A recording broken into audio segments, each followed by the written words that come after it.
La problématique de la bulle IA n'était pas tant un niveau de valorisation, ou en tout cas, ça se discute valeur par valeur. Ici, la problématique était une problématique beaucoup plus terre à terre, une problématique beaucoup plus de logistique, de supply chain et de problématiques de relations et d'offres et demandes. Et si finalement beaucoup de personnes pensaient déjà à cela, mais oubliaient un point central, celui de l'acceptation de l'IA. Et si c'était ça la véritable bulle, et si c'était ça le véritable problème et le véritable risque de crack pour l'industrie.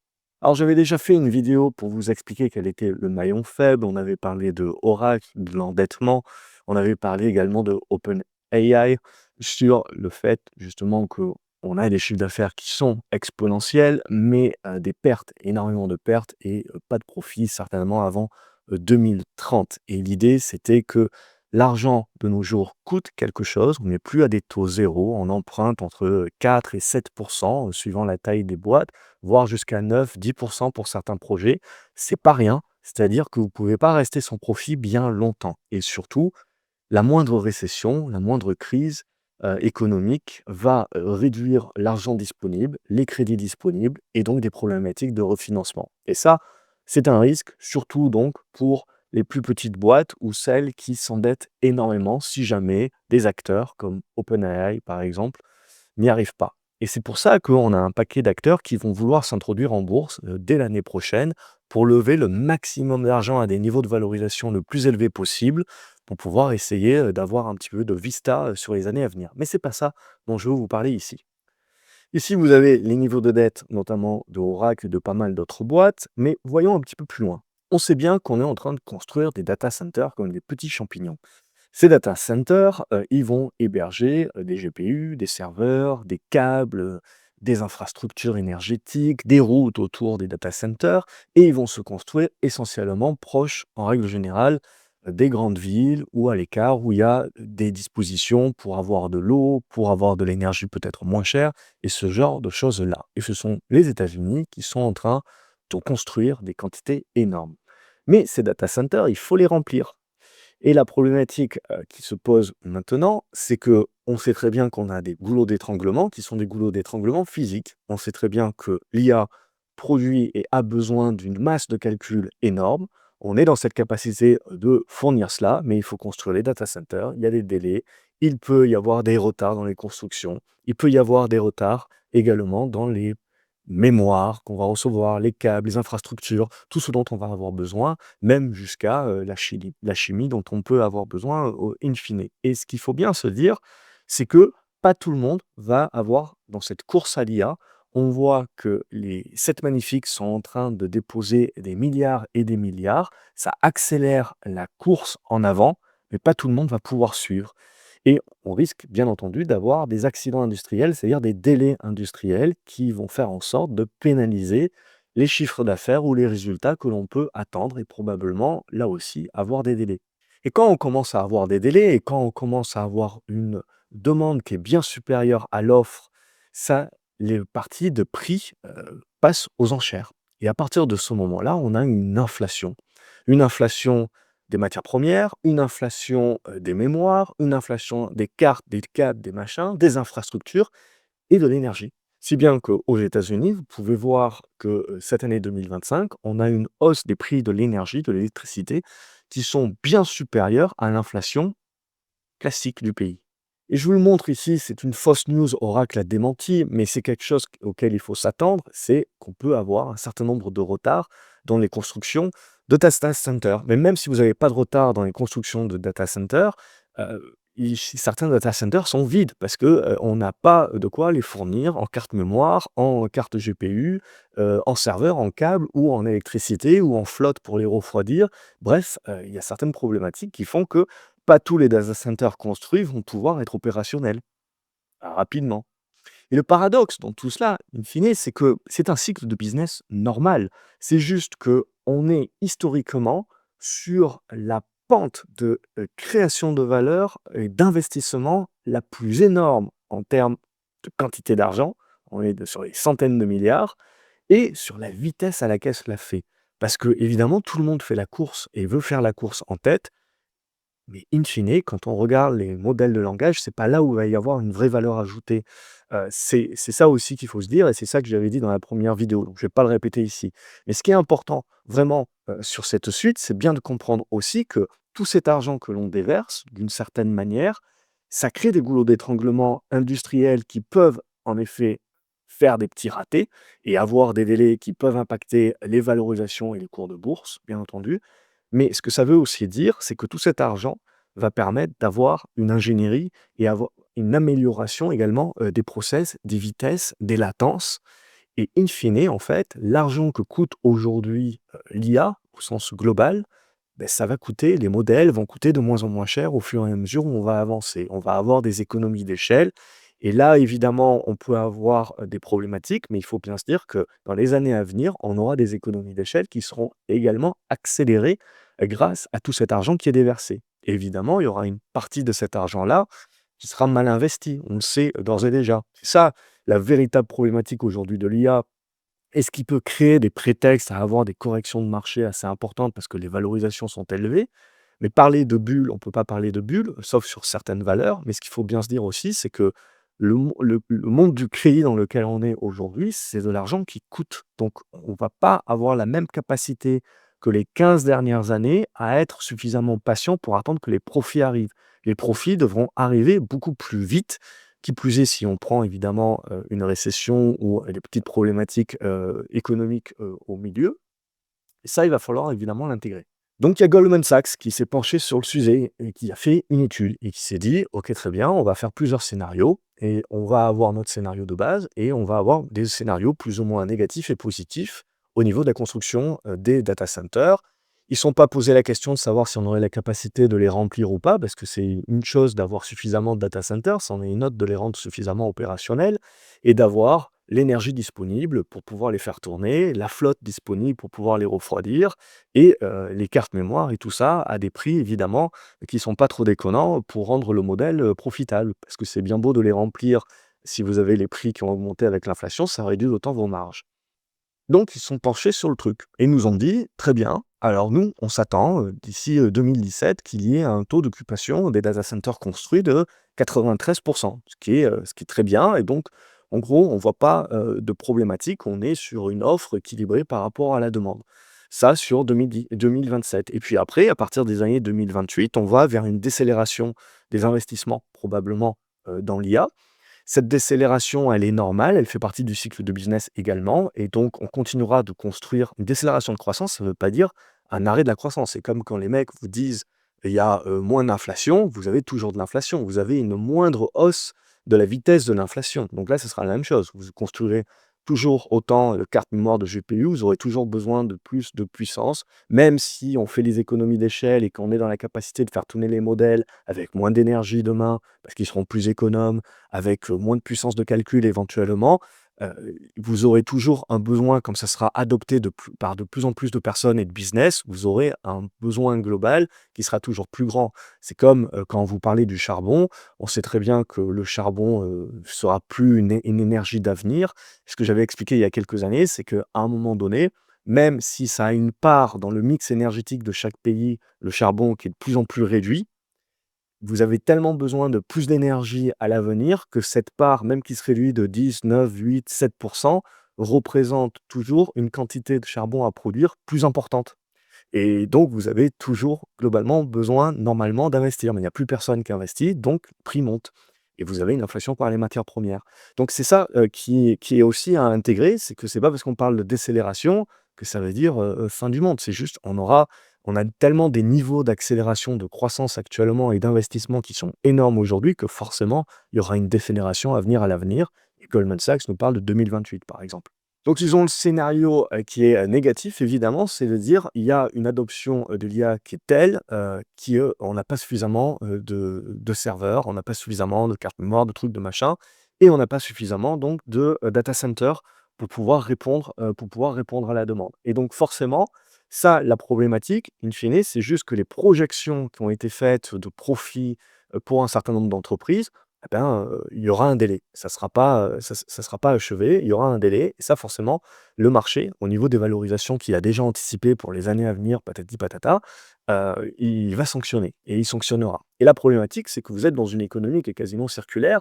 Il y a pas de mal à ça, entre guillemets, tant que vous avez pas des fraudes et des trucs, des machins et des mecs qui manipulent les comptes.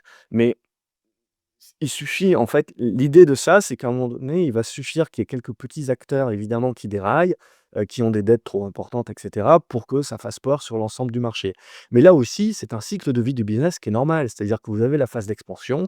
À un moment donné, vous arrivez sur le premier plateau avec une phase de décélération. Cette phase de décélération, elle va dégommer un paquet de petits acteurs qui avaient vu trop grand, trop rapidement et avec pas assez de profit pour pouvoir supporter leur niveau de dette à des niveaux de taux d'intérêt qui sont quand même pas, ceux qu'on a connus les 15 dernières années. On est entre 4 et puis pour les plus petites boîtes 9-10 hein, c'est pas rien. Vous avez intérêt à délivrer quand même assez rapidement pour pouvoir supporter, 10 de taux d'intérêt sur votre endettement, qui est en règle générale un endettement qui est au-delà de vos actifs, pour les plus petits acteurs. Et à partir de ce moment-là, qu'est-ce que vous avez? Vous avez une consolidation du secteur.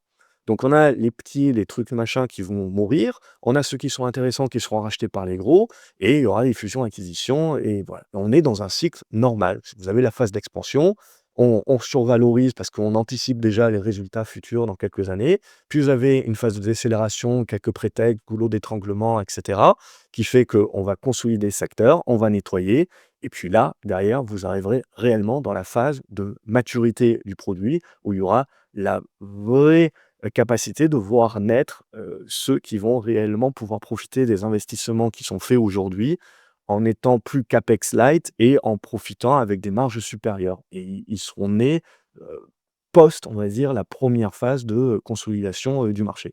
Le scénario de Goldman Sachs ici, c'est un des scénarios qui peut accélérer, on le voit dès 2026-2027, ce phénomène de dire: «Hop, hop, hop, on est allé, globalement, on est allé trop vite et on a l'industrie, donc le physique, qui ne suit pas». Et à partir de ce moment-là, toutes les projections qu'on a faites, elles sont pas bonnes, elles sont à remettre à 1 an ou 2 ans plus tard et pour certaines boîtes, elles ont pas 1 an ou 2 ans, elles peuvent pas se permettre d'avoir 1 an ou 2 ans de retard, elles mettront la clé sous la porte ou elles auront besoin de refinancer et si vous êtes dans une récession, bah, c'est problématique de refinancer à ce moment-là. Il y a le scénario de dire que l'adoption de l'IA, OK, c'est bien parti et ça a bien poussé, mais peut-être que le public, après, un petit moment, va plus suivre. Et s'il ne suit plus, eh ben, on n'a plus autant besoin de puissance de calcul, le truc de machin et s'il ne suit plus, on n'a plus vraiment de business model pour pouvoir leur facturer à un moment donné. Aujourd'hui, vous avez pas mal de choses qui sont gratuites. In fine, ça sera comme les abonnements que vous avez à Spotify, YouTube et compagnie, c'est on vous poussera soit de la pub pour essayer de forcer à un moment donné à ce que après vous avoir rendu addict, avoir rendu le produit, indispensable, on vous fasse, forcément payer un abonnement et on augmente les prix et vous restez abonné parce qu'on aura créé un mode à ce moment-là. Bon, je pense qu'on en a pour plusieurs années et puis le vrai mode, comme on l'a vu dans une précédente vidéo, c'est pas le modèle de langage. In fine, ça sera essentiellement la capacité du langage du modèle de langage d'être lié à tout un tas d'autres produits de votre écosystème que vous utilisez et qui, permettront d'avoir une vraie intelligence qui bouclera la boucle. Et là, bon, c'est vrai qu'on a tendance tout de suite à penser à Google. Et puis le troisième scénario, c'est celui où, ben, pas de bol, c'est pas une problématique industrielle en tant que telle, enfin, il y a quelques petites problématiques, mais c'est pas ça le vrai goulot d'étranglement, c'est on se prend une récession.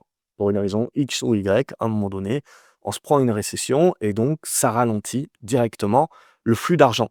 Et donc là aussi, vous pouvez avoir un certain nombre d'acteurs qui font faillite, vous pouvez avoir un certain nombre d'acteurs qui du coup, perdre un certain nombre de contrats, donc qui ne peuvent plus délivrer. Bref, vous rentrez là aussi dans des cercles un petit peu plus, vicieux et économiques où, on n'a pas l'argent qui rentre et on a des délais également qui peuvent être accélérés. Et à ce moment-là, là aussi, on aurait construit, les serveurs, il y aura, une surproduction de data center pendant un moment et puis après, voilà, vous baisserez parce que vous en aurez pas autant besoin et donc on aura construit les data centers, ils seront vides, ils seront globalement, ils seront pleins, mais ils ne fonctionneront pas autant et voilà et donc en gros, on réduira les investissements à ce moment-là, drastiquement, très rapidement et il faudra plusieurs années avant que de toute manière, d'une manière logique, puisqu'on continue d'utiliser de plus en plus de données on en a toujours plus besoin. C'est juste que vous aurez un gros délai qui fera qu'on aura tellement investi beaucoup à un moment donné, au début, que derrière, si la demande ne suit pas, il faudra désinvestir très rapidement et pendant plusieurs années, ne rien investir en attendant que la demande, la demande naturellement, petit à petit, recommence à monter. Donc voilà, ce sont les trois scénarios de Goldman Sachs. Goldman Sachs nous dit hein, très clairement que lui, son scénario de base, c'est qu'on est sur un équilibre, comme ce que l'on connaît globalement depuis une année. Alors avec des petits ratés peut-être industriels, mais voilà, pas plus que ça. Mais ce qu'il faut se dire, hein, c'est qu'une crise de l'IA, c'est pas forcément mauvais, parce que ça pousse également la consolidation du marché et ça va pousser à faire, quelque chose de moins énergivore, à un moment donné, de toute façon, vous avez des liens. Tout le monde nous parle des lois de Moore et que peut-être on passe au-dessus, mais à un moment donné, il y a des raisons physiques. À un moment donné, il y a l'énergie, il y a les matières premières, il y a un certain nombre de choses qui sont, physiques, d'actifs tangibles, value, qui mettent du temps à être produits, qui mettent du temps, éventuellement à, se recycler et puis vous avez certaines matières premières que, bah, une fois que vous en avez plus, vous en avez plus. Donc il faudra trouver d'autres solutions. Donc c'est ça aussi que ça peut pousser, donc c'est tout le monde voit la crise de l'IA et tout, mais finalement une crise, c'est nécessaire également dans un cycle de vie, d'un produit, dans un cycle de vie, d'une révolution. Vous avez besoin de ces crises-là parce que de ces crises-là, on est dans la capacité derrière de produire mieux et de produire moins cher et de produire plus vite. C'est la consolidation du secteur qui permet de faire mieux avec moins. Ouais, je pense pas que l'IA dérogera à la règle, c'est juste qu'on est sur des proportionnellement parlant et relativement parlant, on est vraiment sur des niveaux supérieurs à tout ce qu'on a pu connaître dans l'histoire, c'est clair. Mais bon, je vous ai fait 15 minutes de vidéo, pas pour vous parler de ça parce que, bon, ça sort déjà depuis pas mal, depuis quelques semaines, mais essentiellement, d'un truc qui ne sort pas. Le truc qui ne sort pas, c'est OK, l'adoption de l'IA, c'est très bien d'un côté, mais si j'ai mon électricité qui monte, si je construis des data centers qui font que mes prix immobiliers également ne peuvent pas baisser parce que, bah, j'ai une forte demande, j'ai du travail dans ces niveaux-là et cetera, donc je supporte quand même les prix de immobiliers dans ces régions-là. Donc je me retrouve avec des niveaux de prix immobiliers et des niveaux de taux qui ne me permettent pas forcément de bien me loger à une grosse partie de ma population. Je me retrouve avec des prix de l'électricité qui sont en forte hausse, surtout, bah, dans les États, qui sont liés et qui vont recevoir la majorité de ces data centers, hein. Vous avez la stat ici, vous avez, quelques États où vous avez des hausses de 40 du prix de l'électricité. Alors bon, cette une majorité de cette hausse, c'est pas l'IA, hein, c'est-à-dire vous regardez, vous avez les hausses à partir de 2022, vous avez des niveaux de hausse qui sont, comme on a vu, au-dessus, à, 4-5 annuels et c'est pas rien. C'est sur certains États, on va monter à quasiment 30 depuis le début de l'année. C'est c'est pas du tout rien et n'oubliez pas que là où on construit la majorité des data centers, c'est un petit peu alors c'est là où vous avez pas forcément le plus gros des populations, donc ça va pas impacter le plus gros des populations, mais ça impacte une base de la population qui a surtout voté pour Trump, qui est sur une base qui est surtout républicaine et ici, vous avez une carte, en gros, du pourcentage de foyers qui ont pas et donc qui font partie de la middle class, hein. Attention, la middle class aux États-Unis, c'est 100 000 hein, 100 000 par an. C'est pas la même qu'en France. Mais vous avez une inflation qui est telle et c'est pas que l'électricité, mais en gros, vous voyez dans certains États, déjà entre 50-60 70 des foyers qui n'arrivent pas à acheter la consommation de base. Donc on parle de la bouffe, l'électricité, l'eau, se chauffer. À partir de ce moment-là, il faut bien comprendre que si vous avez une concentration aujourd'hui où on a créé de plus en plus de millionnaires, mais grâce à la bourse, avec leurs 401 d'un côté, on a l'IA, on construit des data centers et cetera et vous n'avez pas besoin un politique n'a pas besoin, si vous voulez, pour trouver une base électorale, de trop se creuser la tête pour pouvoir dire: «L'IA vous pique vos jobs, l'IA, fait monter vos factures d'électricité, de bouffe et cetera. Vous avez des coupures d'électricité, vous n'avez plus autant accès à l'électricité. Moi, je vais réglementer l'IA et je vais faire en sorte qu'il y ait moins d'inflation. Je vais faire en sorte de protéger les emplois, je vais faire en sorte de réglementer l'IA et qu'on puisse pas pousser autant et potentiellement de tuer les conglomérats, qui sont sur l'IA et cetera, hein. Je pousse l'idée vraiment très loin, mais il faut pas oublier quand même que, l'IA et cette inflation sur l'électricité peut pousser, le clivage et peut pousser justement la fracture sociale qu'il y a déjà aux États-Unis et peut l'accélérer. Et politiquement parlant, alors bon, les États-Unis, républicains, démocrates qui sont quand même très proches, il y a le troisième parti, mais on s'en fout un petit peu. Mais il faut pas oublier que le politique, peut être poussé, par son électorat, à un moment donné, de mettre le holà sur l'IA, pour, des raisons, à un moment donné, que voilà, il faut bien se faire élire. Et ça, pour moi, c'est un point qui est majeur. N'oublions pas également que si vous regardez les US, quand on parle de l'IA, on parle de tous les films qu'on a regardés où l'IA est toujours néfaste et veut, à un moment donné, tuer l'humain qui l'a créé. Donc il ne faut pas omettre aussi que dans la pensée, des gens, l'IA, aujourd'hui, vous voyez, ne crée et ne va créer, un plus et ils ne sont pas du tout excités, par, ce qui potentiellement peut être fait d'IA. Ça ne veut pas dire que c'est vrai, c'est même peut-être le contraire. L'IA peut permettre un paquet de trucs qui sont, géniaux, peut permettre vraiment d'avoir des expansions, de penser le futur et d'avoir des améliorations, technologiques et ce que vous voulez. Mais pour la majorité des gens, à un moment donné, si vous voulez, j'ai mes factures, j'ai Skynet de l'autre côté, qu'on m'a montré, à la télé et donc je peux très bien aussi dire et mettre le holà à mes politiques sur l'IA. Et ça, pour moi, c'est un point qui est pas du tout discuté et dans un Occident, parce que c'est pas qu'aux États-Unis, mais quand on voit l'Occident, en fait, on est de plus en plus dans des populations qui sont vraiment fracturées et c'est ce qui fait que dans de nombreux pays, on a des politiques qui sont complètement divisés en 2 ou en 3 et des pays qui peuvent rien voter parce que, bah, vous avez aucune majorité. Et ça, voilà, c'est dans les années à venir, c'est vraiment un énorme défi et l'IA peut venir rajouter un grain de sel sur ça. Alors je sais pas ce que vous en pensez, vous me direz ça dans les commentaires, comment vous voyez ça? Mais pour moi, je trouve que c'est un point central et un problème central pour l'adoption et les profits futurs, de l'IA et donc les valorisations en bourse que l'on en fait et on en parle trop peu. On parle de la partie industrielle, c'est vrai, on parle des niveaux de valorisation, mais on ne parle pas du côté social, de l'électorat et donc du lien politique. Et c'est pas pour rien que, Trump, pas plus tard que la semaine dernière, ça a pas fait tiquer beaucoup de personnes. Moi, ça m'a fait tiquer et c'est là où je me suis dit: «Il faut que je pousse une vidéo sur ça». Hem Et l'article que vous voyez ici, c'est vraiment l'idée de dire: «Tiens, on va décider et tout ce qui va être régi par rapport à l'IA va être décidé au niveau fédéral». C'est-à-dire, c'est moi, président, qui vais décider, avec globalement le Congrès. Les États, chaque État ne va pas pouvoir décider. Et en fait, qu'est-ce que ça veut dire? Ça veut dire qu'ils voient déjà le problème arriver. Ils voient déjà que, pas mal, de sénateurs, de gouverneurs, vont avoir un certain nombre de problématiques vis-à-vis de leur État parce que, bah, ce sont leurs États où ils ont le plus de data centers, ils vont avoir les prix électriques et cetera.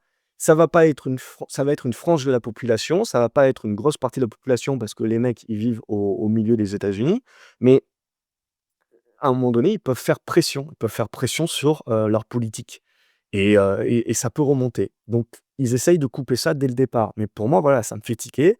Alors ça sera peut-être pas pour tout de suite, bien entendu, mais c'est un pan supplémentaire qui peut, à un moment donné, pousser, heu, à se poser des questions également sur les conglomérats. N'oubliez pas que, moi, j'ai vécu des moments où, les Américains essayaient de toujours bousiller, Microsoft et compagnie et tous les conglomérats et on essayait de faire sauter. Nous, en Europe, on a su faire. On Et il faut pas oublier, alors tout le monde dit: «Les États-Unis, ça n'arrivera jamais, le pragmatisme» et cetera. C'est faux, c'est pas parce que sur les 15 dernières années, en fait, on a vraiment une réduction, alors de temps en temps ça revient, mais on a vraiment une réduction d'une volonté politique de tuer, en gros, les colosses et les conglomérats et on voit bien que c'est ce qui crée la concentration aujourd'hui et ce qui crée également la puissance des États-Unis aujourd'hui, c'est cette capacité d'avoir poussé leur colosse. N'oubliez pas que pour des raisons politiques et pour des raisons électorales, un jour ou l'autre, les États-Unis reviendront en arrière et essaieront à nouveau de tuer leur colosse. C'est un truc qui reviendra. Alors c'est peut-être pas pour tout de suite, c'est peut-être pour dans 10 ans, mais si vous vous projetez, il faut jamais sous-estimer le pouvoir politique Les États-Unis ont su faire preuve d'énormément de pragmatisme, tout au long des dernières décennies, mais ils ont aussi connu pendant une certaine période de leur histoire, beaucoup moins de pragmatisme et des choix politiques qui n'étaient pas du tout tournés vers une logique économique. Donc n'oublions pas ça aussi et n'oublions pas que l'IA peut pousser, les clivages et peut pousser de plus en plus vers ce genre, de politique. Donc c'était mon point. Je vais pas vous scier la branche, trop là-dessus. Mais voilà, vous me dites ce que vous en pensez, dans les commentaires. Si vous voyez également ça, d'un mauvais œil. Heu, pour moi, voilà, c'est un truc qu'il faut garder en coin de la tête. C'est pas un risque que je verrais comme imminent. Mais ce risque politique, pour beaucoup de business et quand on fait de la bourse et quand on est investisseur, je pense qu'on le sous-estime un petit peu trop. Et il faut faire très attention, même avec des politiques qui sont pro-business et qui sont pro-bourse, bah, des fois, ils peuvent être poussés à l'être beaucoup moins parce que, bah, au bout d'un moment, il faut gagner des votes.